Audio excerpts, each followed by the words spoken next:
everybody, today we're going to go ahead and demonstrate to you one of our brand new items. To my right, you're going to be looking at our Evap fan coil. Okay, this is an Evap fan coil. This is going to be used for cooling. Okay, so it's a cooling system for your walk-in box. It's going to be a 1 horsepower unit.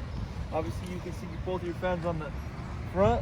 If you follow me over here to the back, we have a sticker with specs regarding this unit. Okay, so you can locate your certification as well. It is going to be certified by the health department, so you can find your certification right on the sticker on the back of this unit. Okay, this is a 1 horsepower unit, cooling system for your walk-in box or refrigeration. Okay, as I mentioned, this is going to be for refrigeration, 1 horsepower unit. Now, measurements for this unit, you're looking at a length of 46 inches, followed by a depth of about 16 inches, and your overall height, you're looking at about 16 inches as well. Okay, this is a 1 horsepower for refrigeration for your walk-in box. Okay, if you're interested in one of these units, go on our website, coolerdepot.usa.com.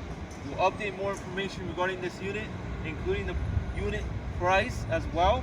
Okay, so if you have any other questions regarding this unit, you can also give us a call. We'll help you guys out. Thank you for watching.